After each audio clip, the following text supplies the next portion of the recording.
with me, I have Tyler to my immediate right, I guess, when you're watching.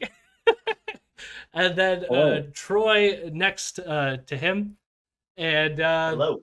they are of the Tuckered Out podcast, which, like us, our Imperial News podcast covers Rebel News. They cover Tucker Carlson. We do. I do have Our favorite little man. yeah. Do you know that he's little? How big is I guess I saw him recently with that video where he got like yelled at while wearing flannel in like a fish store or something. Oh, that was so great. Yeah, some guy in Montana came up to him and was like, "You are a horrible human being," Yeah. just in public. And I'm like, "Oh, I wish I had the opportunity to do that." Yeah, I mean, he's not wrong. Tucker is a horrible human being. He sure is. But what was I gonna say about that? It was more the fact of like that guy was towering over him. Yeah. So it felt, right? Yeah. So I guess he is a little little man. I do have here as well, I think I'll post it in the chat, a link to their podcast at least. So you can check out the podcast. I rather enjoy it. I will say I did go. You're relatively new, I guess. I think you said Yeah. you've been doing it New this since year. yeah.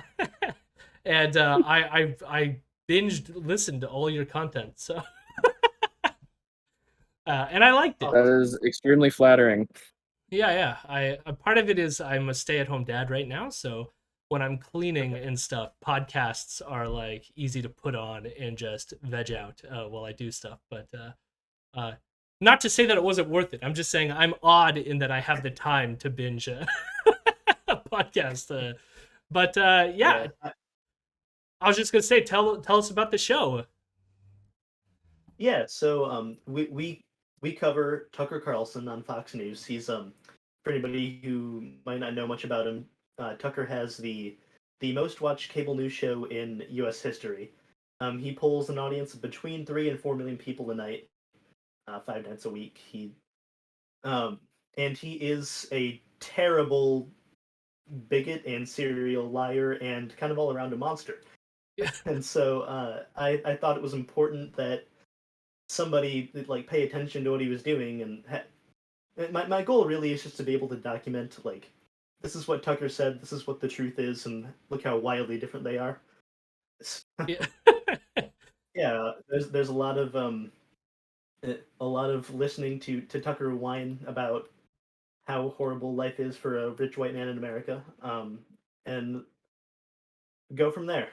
Yeah, I mean it is weird, and I don't know if you feel this vibe because I know you've branched off to cover like other figures, but they all have that same shtick. Like Ezra, who we cover on our show, Ezra Levant, uh, he has that same shtick about the sort of like it's the rich white men who are the oppressed, and everyone else is like all the big tech loves them, and all the corporations love them, and they hate the white straight male, you know. And it almost feels like I can't tell if they've like tapped into like just a similar talking point or if they all share notes with each other, you know. I sort of think that there's a like being oppressed is like intrinsic to the identity of conservatism a little bit. I don't know if that's something other people feel or not, but it like the if idea if that they're not the underdog, then they can't function. So they have to bend reality to make it so that they are the underdog, so like that their narrative works. things need to be conserved because people are trying to change them. So there's always a threat, salience. Yeah. Yeah, like I mean, I always use the term mainly because they hate when other people use it, but it really is a kind of white fragility in a lot of ways. And not like because I know that term has like loaded because everyone Yeah. mentions Robin DiAngelo and all that fun stuff. But Yeah. it is like Yeah. a sense of aggrievement, like something's been taken from them and they're the ones under attack. And it's like, really, no one's attacking you, bud. Like if anything, they just want you to not be shitty. Yeah. Tucker makes $10 million a year to work 5 hours a week. He's doing fine. I mean that's the thing with cancel culture too, right? Like all these people complaining about being canceled. Like J.K. Rowling was canceled, but then like she's still selling books. Like what really Yeah. is canceled? Yeah, like I don't even think cancel culture is real. Like it's just every time someone does something they don't like, it's cancel culture. It's just like a thing that they can say, and then their followers will be like, "Yeah, no, bad," you know. I was gonna ask. But like Like it, Oh, people sorry. Finish your thought.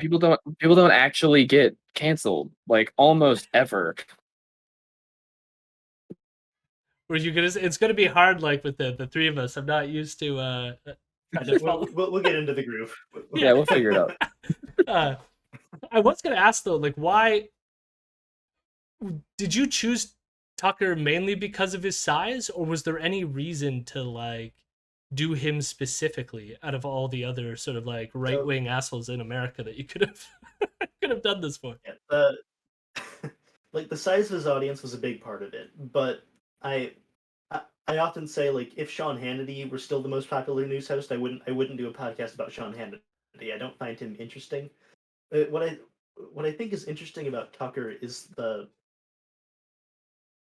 well, what drew me to him originally was I was really I agreed with a lot of the language that he was using when talking about like elites and it, the economic problems in America, and I was like, why is he? Why does it sound like he's saying things I agree with, but fundamentally he's so far askew of my values? And so that was kind of what piqued my interest initially, and as I've gotten to know him better, that started to make a lot more sense. But Were you surprised by anything in the sense of like wait, because if you approached him because you were like, hey, he's saying some things I agree with, like was there a point when you're like, I was not expecting this? um, there had been like recently he did a segment where he praised some antitrust, anti-monopoly legislation in the House. That was there were a couple of Republicans on it. It was mainly like the bill is mainly sponsored by people who Tucker hates, and so usually that's an easy call for him. But he did a whole segment endorsing those bills and pressuring other Republicans to support them. So that tells like, and I know that a lot of it again, it seems like he agrees, but then at the core, it's askew because like for him, it's because big tech is censoring conservatives, so we need to break them up. But the end results, were those bills to become law, like would be a net good in a way that I would also support. Just things like that where it's maybe it's I understand now what people are talking about when they say the enemy of the enemy is my friend, and I also have become much more skeptical that that's ever true. Yeah. Yes. And on a much more superficial level, sorry if I No, interrupted that's you. On a much more superficial level, almost every week that we do this show, I am shocked by the language that he gets away with about like fear mongering about immigrants coming from the Mexican border or like fear mongering about trans people like raping you in the bathroom or something, you know, like even if he doesn't say that explicitly, like I am shocked he is the most watched cable news show in US history and he's allowed to say that. yeah. My shock from listening to your podcast is more like, because there's clips of Tucker that go around often, like whenever he says something, like when he dabbled in a bit of white genocide, right? Like that like video went viral or whatever. But like I'm still Yeah, the white surprised. replacement Yeah, stuff. but I'm Yeah. still surprised at how far he goes with that, given the like size of his platform. That like when you Yeah, play some of the clips on your show, I'm like, even though the other weird part about it is like it's the same shit Ezra says on his show, but like to me, Ezra is more of a fringe character in this whole thing, right? So then to hear like someone like Tucker have a national platform saying everything that Ezra says on his show, it's just super uh gross. I guess is the best way to describe it. Like or like not to give them like I never want to like bolster their position because like in some sense I do feel like they're outnumbered, but there is like a worry there. I am worried that the fact that this guy has a platform. yeah. I honestly was shocked, like how because I had just heard like his worst hits when they went around the internet, so I assumed that those were the worst things he ever said. I didn't They realize were that was like the anomalous, yeah. tenor of his show. I was really shocked when I started watching regularly. Is this is so much worse than I would have imagined. I remember as well, like there was a recent episode you did, which I don't know if it was like Tucker's podcast or whatever, but he had this guy on it who was like explicitly a fascist. I can't remember Pedro his name. Gonzalez? Pedro Gonzalez, yes. Yeah. He's scary. I don't like him. Yeah. Yeah. 'Cause we had covered like 5 different people who Tucker had done interviews with, and then Pedro was the one I ended on, and I said, of all these people we've talked about, Pedro Gonzalez is the one with the most potential, I think, to make my life worse someday. Yeah. 'Cause he like it was, and that was one where I don't think Tucker even fully understood the ideas he was engaging with. I don't think he grasped how far from kind of liberty ideals that some of Pedro's beliefs are. Yeah. I mean, because it's like, I mean, people like Pedro or like some of the more far right people, like they do know how to sell their views to an audience because they know they can't come out like screaming at the top of their lungs. Like they'll never get platformed with that. Well, I mean, like it's the dog whistle politics, right? But just some of them are way more skilled at it than others, I think. Yeah, Pedro is like a really effective fascist, and that's why he scares the shit out of me. Because like when I think of fascists right now, I think of Trump, a bumbling idiot who like did a lot of fascist stuff, but he was really bad at it. Yeah. So if someone came along who was really good at it, like Pedro Gonzalez, and got elected, like a lot of brown people would die, a lot of trans people would die, Yeah, and one thing that was frustrating for us when we were covering that conversation was just he's really skilled at kind of co-opting the language of the left. Yes. And that's something that I think we've got to get better at parsing out. Not, 'cause it's easy for people to be taken in by that kind of thing. Absolutely. Yeah, I think I was telling Tyler before we went live how like we didn't know what to do with our Monday show. So we're hoping to do a little bit more like rather than just reacting to the right, coming up with like here's the way leftists can actually do things or change things or think about things, and which I think is like an additional part. Like I don't know, one thing that we started doing to our shows because eventually I was getting like overwhelmed of just constantly like listening to a fascist that like we ended up started just like promoting at least leftist causes at the end of the podcast to be like here's and especially during the pandemic it was more like donation things or like here's an indigenous group that needs some money because they're being dispossessed of their land or something like this, but at least that like and give people a little bit of info there to be like here's why like we need to support these left-wing causes and why they're important, and because otherwise like there's like an element in which it's soul crushing listening to these people. But I do think I don't know if you feel this way, but like I don't know, compared to other people I feel like I have the fortitude, I guess, or the stamina that other people don't have to just listen to this shit constantly. Yeah, I think something that is useful for me is that the way Tucker talks about the world is very much kind of what I grew up around, so it's maybe less shocking to me. Yeah. It's like I have an aunt who thinks that like that's terrifying in itself.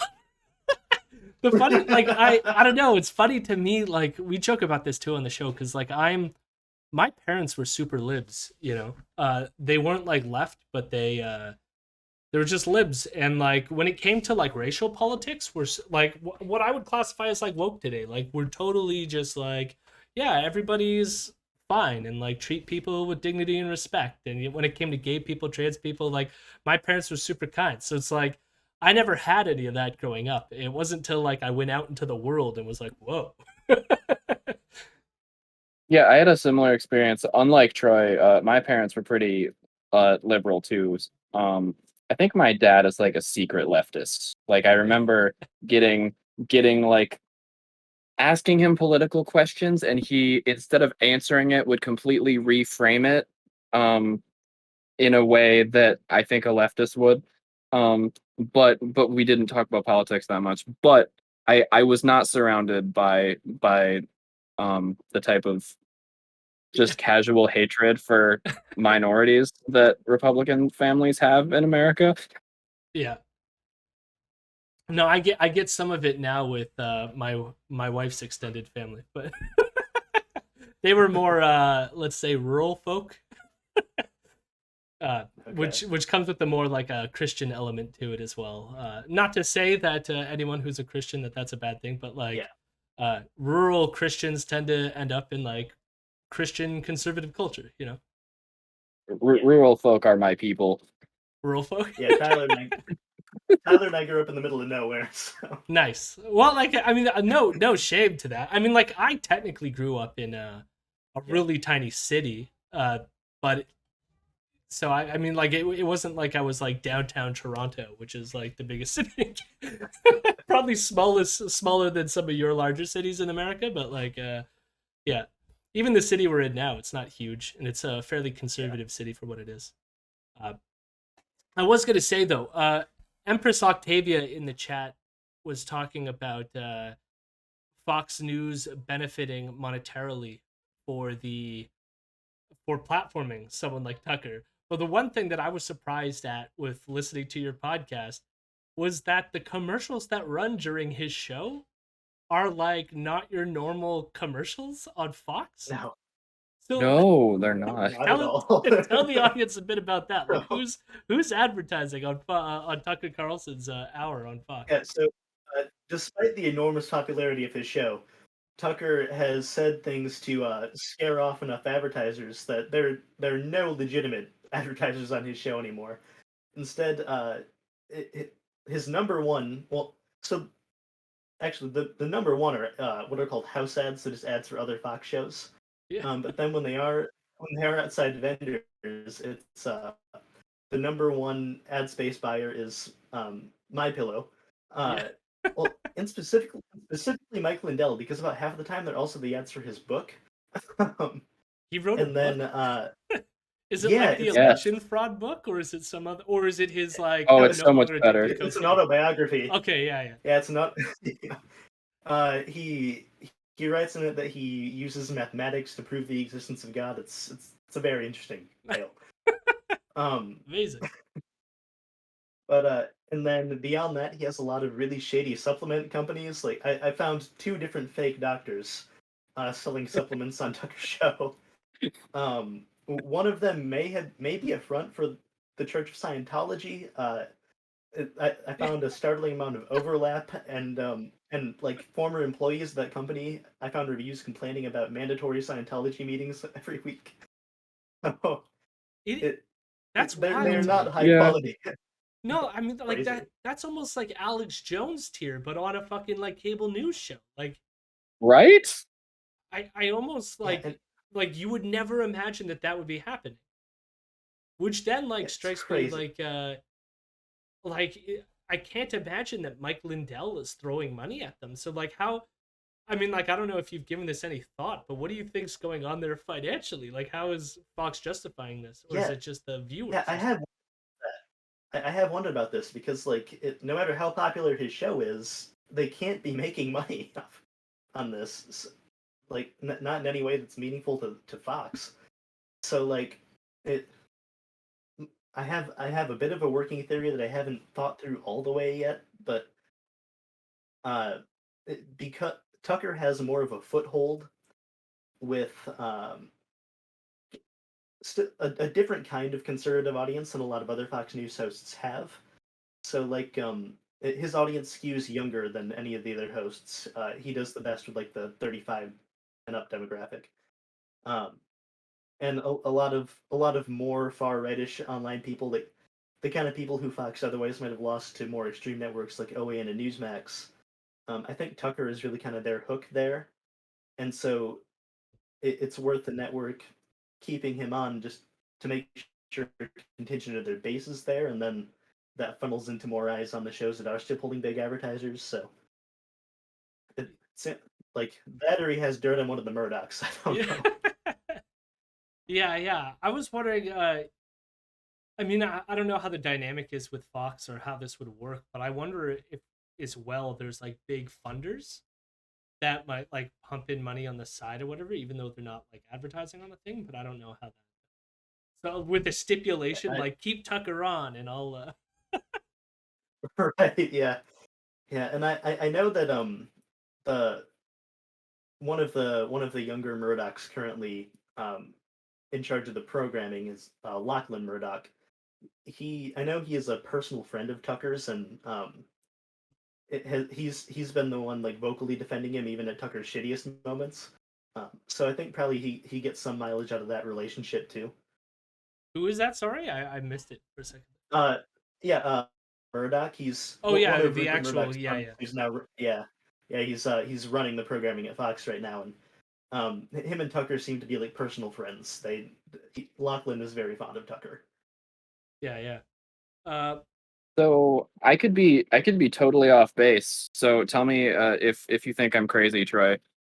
We have noticed on the show that Tucker seems to be attempting to reshape the right by having on certain types of Republicans and bashing Republicans who don't do what he wants. I wonder if Fox, the giant corporation, likes the idea that they have someone powerful enough to shape politics. yeah. Yeah, I mean, to a certain extent, I think they have for a long time, but I think the way Tucker is doing on his show is much more explicit than we've ever seen before. Yeah.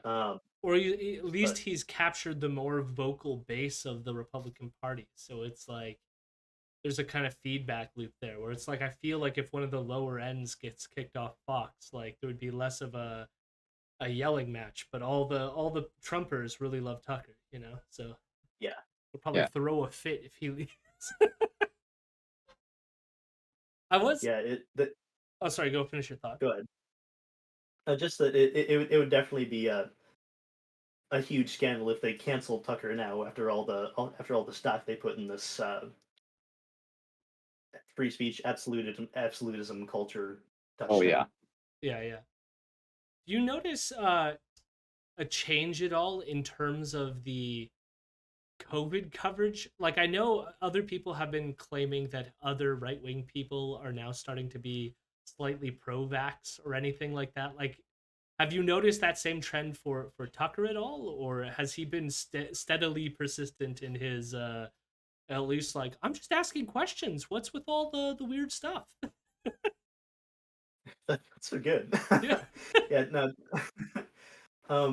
Tucker has been fairly consistent. I've noticed that like there has been a change around him. Like it, Hannity, who comes on after him, he did a whole segment about how people should take COVID seriously and get the vaccine, which people paid attention to because it was a notable departure from his previous coverage. yeah, Um, so I think that there's been some push from the top, okay, you need to dial this back. People like if especially with the Delta variant, like if a lot of people are dying now, and it's clearly our fault. We can't have that. So we need you to talk a bit more kindly about these vaccines, and at least muddy the waters a bit when they try to attack us. So I've definitely seen that on the network. I have not seen Tucker budge. yeah. That's Um, interesting to me. Tucar said that yeah, and Hannity walked back the vaccines thing, though. So I think I've seen Hannity's been all over the place with it because once big news stories started reporting, hey, Hannity is now saying the right things. He's got to come out with his like bona fides, be like, no, I'm still like, get your doctor's advice. I'm not telling you. uh, the reason why I asked about that too, which is weird, is at least like I don't know how much you know about Ezra, but like he's obviously in a different place than Tucker. In a way too that I'm surprised that Tucker platforms him, and I'm curious what you thought of his platforming on his show. But like Ezra has lost like he never should have had it in the first place, but has lost credibility with our sort of like mainstream press and political parties. And part of that has to do with 2017. So one of his reporters went to the Charlottesville rally. Her Oh name, no. yeah, her name was Faith Goldie. I don't know if you've heard of Faith Goldie, oh, okay. but Yes, I know Faith Gold. So Faith Goldie, she famously, while working with Rebel News on Ezra's show, promoted a video basically promoting white genocide. And then when she also like had joke with Gavin McGinnis. They had a segment called 10 Things I Hate About the Jews, where they sat around like making fun of Jews. Which their idea is like, we're allowed to be edgy, like we have a Jewish boss, like we're just playing jokes, right? Then Faith Goldie went to Charlottesville, and after Heather Heyer was murdered by that fascist, she then went on Stormfront's podcast, and on Oh that god. podcast joked about Ezra's Jewishness, and then was fired. But because of that, basically Rebel was like blackballed from like all of the Canadian press, and the Conservative Party of Canada, which is like your Republican Party, basically, uh, doesn't do interviews with him anymore, or so it's so anyways, he's been on the fringe for like a while, and so during this whole COVID thing, he's done the whole lockdowns are bad, masks don't work, vaccines, the science is out, like all the conspiracy shit. But for some reason recently, he's been a lot of the content on his show has been distancing himself from more of the like the extreme fringe of the anti-mask people. Okay. So we had this wild guy named Chris Sky who would wear a wife beater and show up at these anti-mask rallies. He's like ripped and would just say a lot of bigoted and like crazy stuff. Turns out he's super anti-Semitic and posted about it all on Facebook, right? So then Ezra, Shocker. he got confronted, and then we have this other fringe character called Romana Didulo who thinks she's the new Queen of Canada and is sending people cease and desist letters who refuse to open up their businesses. So they like did. So they used to court these people like with an arm's distance, but sort of like give them vague credibility, and have now sort of uh sort of are distancing themselves from them, and I'm not sure why that is.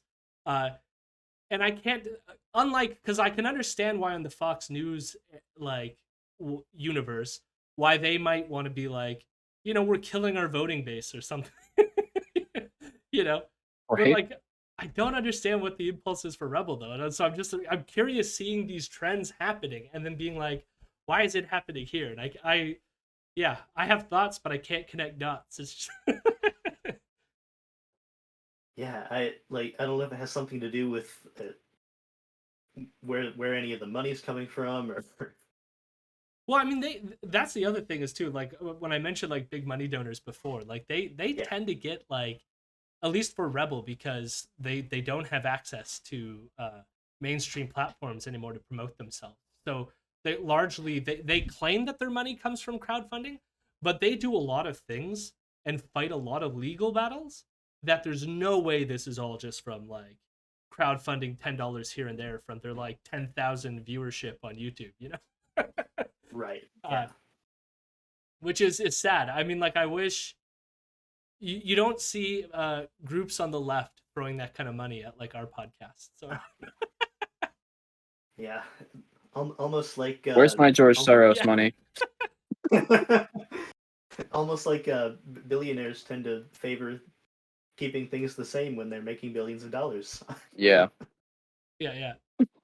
So I guess for I'm just sorry, go on. I'm just sitting here envying Canada for having political pundits who think, oh, maybe I have taken this too far, and then walk back a little bit.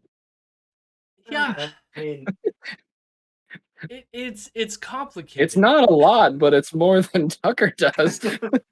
Yeah, yeah, but I guess it's better than not doing it. I guess. Right? Yeah. I mean, I thought it got close when Tucker had the one person come out on his writing staff who was like a Nazi and they let him go or something like that. Like Yeah, that was close. I think the difference is with like Rebel, Faith Goldie was like an on-air personality, which there's like an element there. yeah, I think the other yeah. issue, like you've played, like Tucker's been on like Gavin McGinnis's show, right? Yeah. Yes. It's it's still weird to me that like I think it was the second week that we started our podcast. Gavin went back on Rebel to like chat because Gavin left around the whole 2017 thing as well. But Okay. Gavin came back and they did. It was when he was deciding to like step down from the Proud Boys because there was this like riot he started in New York. I don't know if you're familiar with that, but uh, he started a riot in New York and the people put pressure on him, so he stepped down from the Proud Boys. Whatever. So he went on to Ezra's show, and on that show, he credits Ezra as being like, "I would not be where I was if it was not for you giving me this platform." You know. And the thing that I love about that is just recently the Proud Boys were put on the terrorist list in Canada. Oh yeah, yeah. So I've heard that. I can actually say that the person that we cover on our show is responsible for giving the person a platform who then went on to create a terrorist organization. You've got us beat. Yeah. So far, anyway. We'll see Give what us a Daniel year. Gonzalez does. Yeah. Yeah, once that Gonzalez guy creates a wherever he goes. But it's I don't know why the media here reacted the way that it did. I think part of it, and we might get into it when we watch one of our videos, has to do with the difference between Canada and America in terms of free speech and your First Amendment. That I think Canadians are a little bit more open to limiting certain things like hate speech. Where whenever that happens in America, there's like, what about my freedom? You know. But I like, thought this was America. yeah. And I thought it was interesting too, because I think on your podcast today, you were sort of like getting into the at least saying like, well, maybe we should have restrictions on hate speech. So I don't know. Is your thoughts changing on that? Or My thoughts on that change with the moon a little bit. yeah. It's like I always think about like how new the ubiquity of mass communication is. Like it this is pretty new to us, and it's creating problems we never had before. And so I think that's a lot of the confusion around like what's censorship, what's not, what's okay to moderate, and what do people have the right to say. Just we haven't like worked out the kinks yet, and we're probably not going to in our lifetimes. Yeah, yeah. But I mean, so it's probably more difficult for you with the First Amendment. yeah, and I like, and the First Amendment is one of those things like I am absolutely pro people having the right to speak what they want to say. But it's one of those things where the strictness of the text can be wielded like a cudgel to to make anything permissible. And some things like regardless of what ideals we hold like some things empirically are dangerous. And so and something I think I've said on the podcast is like do you have so we've long agreed that we have the right to speak, but with this mass communication being as new as it is, do we have the right to speak to everyone? Because no, Yeah, when it comes, everybody complains about cancel culture. Like nobody cares what you say to your buddy in your garage. It, yeah, yeah. it's about like who your speech has the potential to hurt. And so I don't think that we're going to get out of the fights we're having now without some sort of tightening of the screws, but I don't know. Yeah, this is so a much more simplistic take that I have, and it's kind of like absent the limitations of law and culture and everything. I just uh, I just use a simplistic trick of does this help people? And if you have a platform which is unmoderated and encourages people to congregate who want to murder other people, I think that is bad for people and it doesn't help people. And I think that we should find a way to make that disallowed. Yeah, yeah. um, but yeah, like I said, that's absent all legal context and everything. But it is a difficult issue, you know? Yeah, the funny thing is because we in Canada get this debate where you have some people say that in Canada we don't have free speech, and then you have like right wingers being like, no, it's in our Charter of Rights and Freedoms. And the thing that's annoying, well, it's not annoying about Canadian law. It's actually kind of like neat once you understand it. But we have this thing called the Charter of Rights and Freedoms, which is kind of like it's more of like your Bill of Rights. I think it like stipulates what you're like free of. So it'll you have the right to free expression, you have the right to free assembly, all the rights that you love. But the thing that they ignore about the charter is the very first section. It has what's called the limitations clause, and that has been adjudicated in the courts such that they've come up with like this process that we don't have to get into like when can you actually restrict a freedom. Okay. And one of like the things that happened throughout like our Supreme Court, I think the case was in the 90s. There was a case versus a guy named Keegstra, and Keegstra was teaching Holocaust denial in high school to high school students. Oh no. And so I think it was the government of Saskatchewan or Alberta, one of the prairie provinces. They went and passed a law saying that you can't teach Holocaust denial in schools. Okay. And then they were like, well, my free speech. It says in our charter we have the right to free speech. And so it went all the way up to the Supreme Court.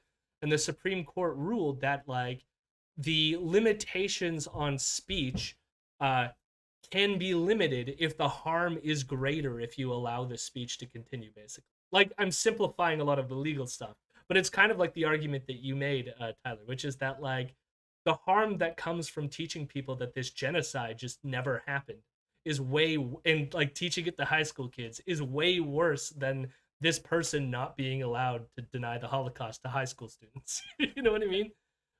Yeah. I really like that language. I'm sorry, I interrupted. Troy, go ahead. I was just saying it's like a utilitarian argument, kind of like if you have to make the judgment whether or not to restrict a right, then you make that judgment based off of what does the least damage to the most people, right?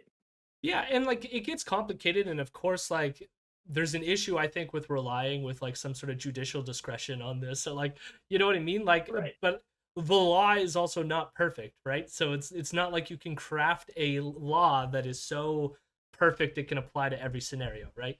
But there's a general sense in which like hate speech is not allowed, or that the Supreme Court has allowed hate speech, anti-hate speech legislation to go through, which annoys a lot of people. Like it annoys Ezra and all these people.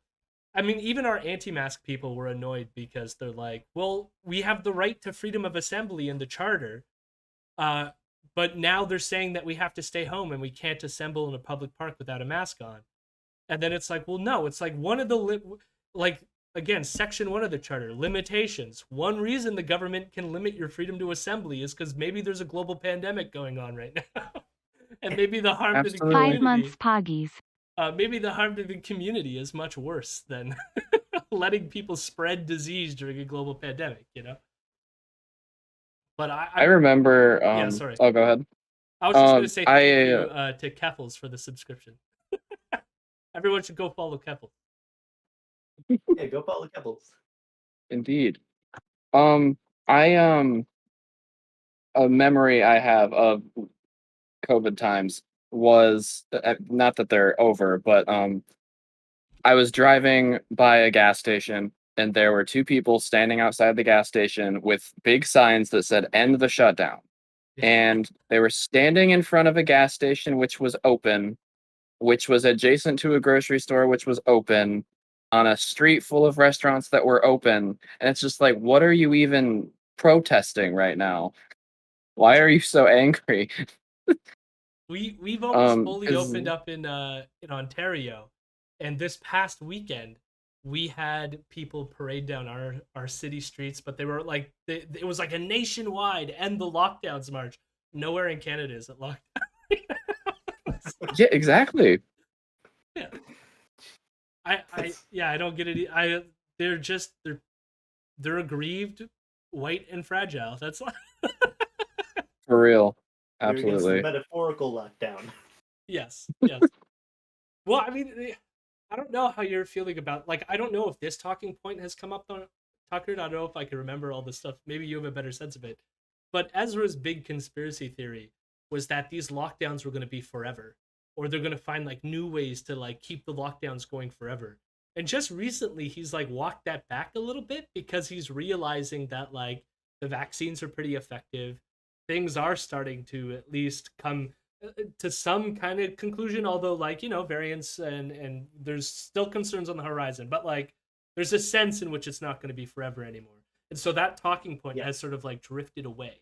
But I wonder if these like reactions of like the people still out in the world doing these protests is because of people who like were like, these lockdowns are going to be forever. And so they still think that even though they're opening up, that there's going to be another lockdown around the corner, you know?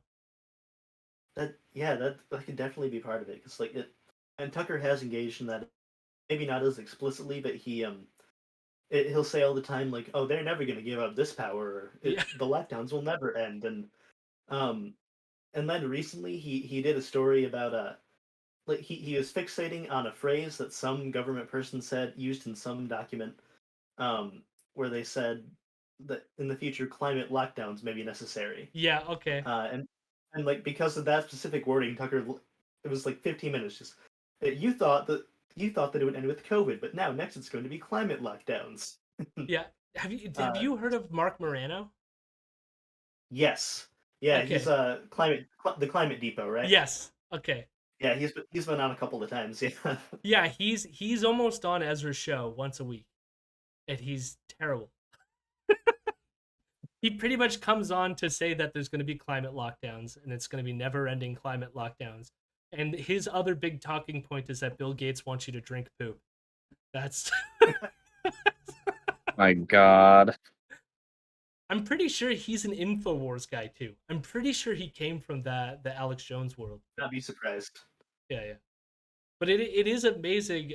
Again, with like Ezra being on, like all these figures, they're just like for some reason in the fringes going on each other's show and then end up on Tucker's and get exposed to millions of people, which is terrifying. Yeah, yeah, it's like probably a third of the guests that Tucker has on his show are just like commercials for the new book. It's all very symbiotic, and like at the core they're all grifters. So I was I was gonna ask what was your thoughts when you saw Ezra on Tucker? yeah, and I'd only, it was perfect timing because I'd only recently started looking into Ezra more than I had before, because it was like a week after you messaged me. Yeah, Um, it was a weird convergence. yeah. So then, but by the time he appeared on Tucker's show, I was just like, it did seem weird. I was trying to make sense of like why this right now, because like when he had Ezra on, it was to talk about how horrible it was that they were burning churches without any regard for any context at all. Yeah, Um, and, uh, it was confusing to me just because like Tucker didn't have to dedicate time to this. Like he's not even telling the actual story, so he's not interested in the story.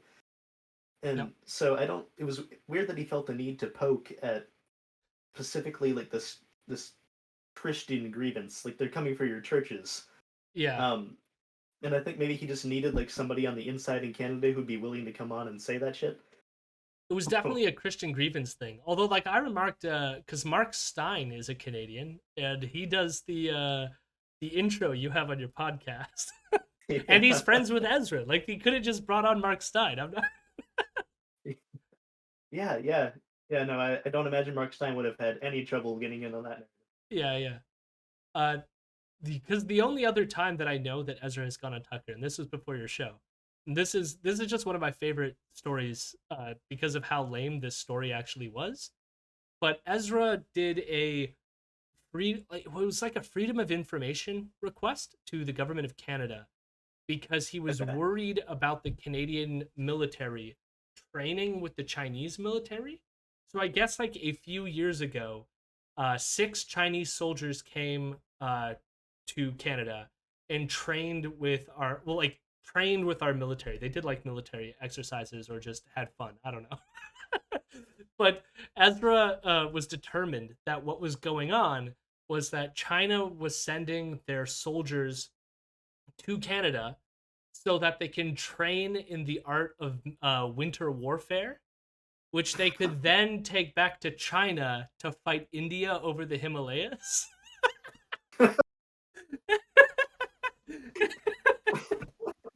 And like the That's obvious, fun though. and the How obvious, fun would it be if that were true? well, like yeah, but I'm like, China has the Himalayas. They could just fucking train there. Like, why do you need to come to Canada to learn that? It's a lot of extra trouble. Like maybe they want the miles on their the airline miles.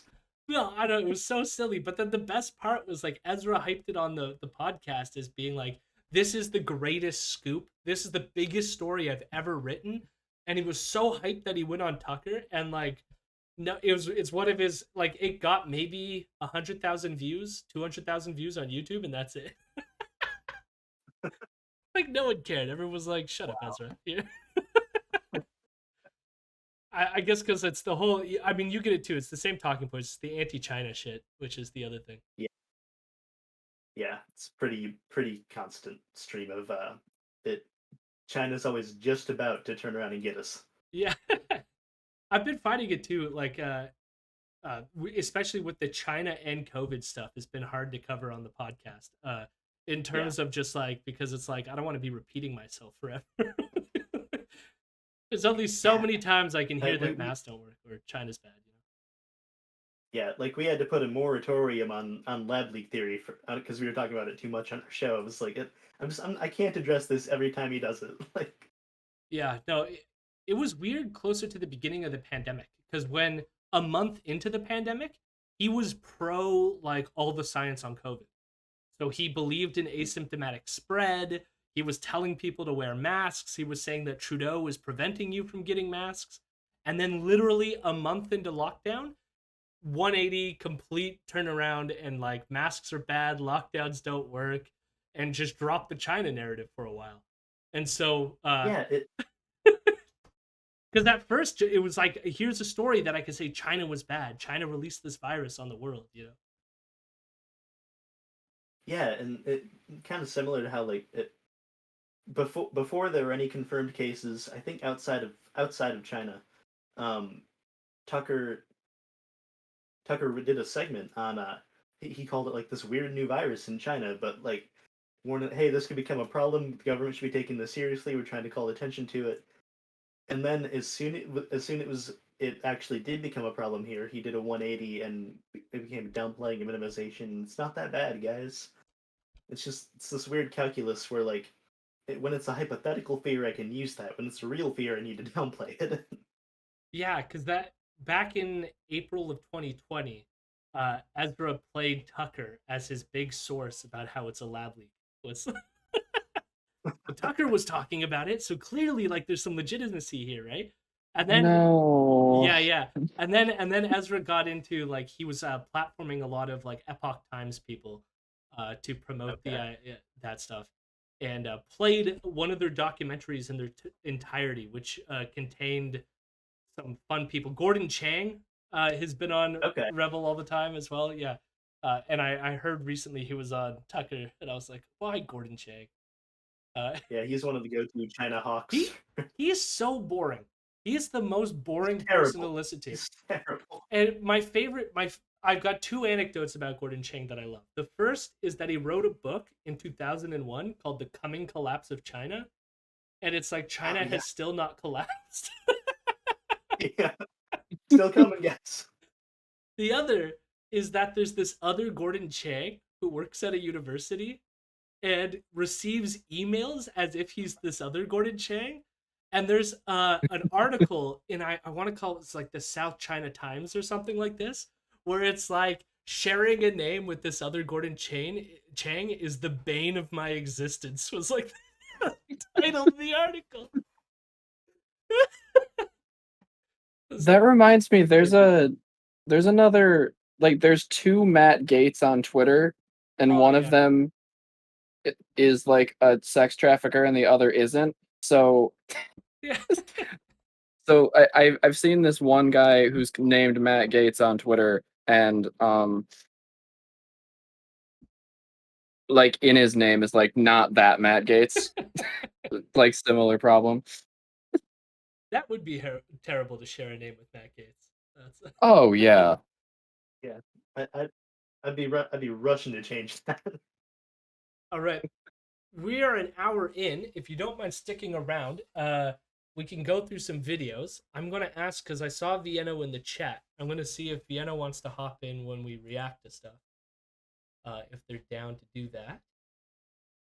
Vienna, if you hear me, hop in. Vienna. What is this? Are you guys kidding me? Hello, William M. Carroll. Thanks for the follow. Vienna is Tyler to my Troy, I guess. for the dynamic on the podcast. Friend who doesn't mind getting talked at aggressively. Exactly. Hello, my rebels. Hello, my rebels. I'm a good boy.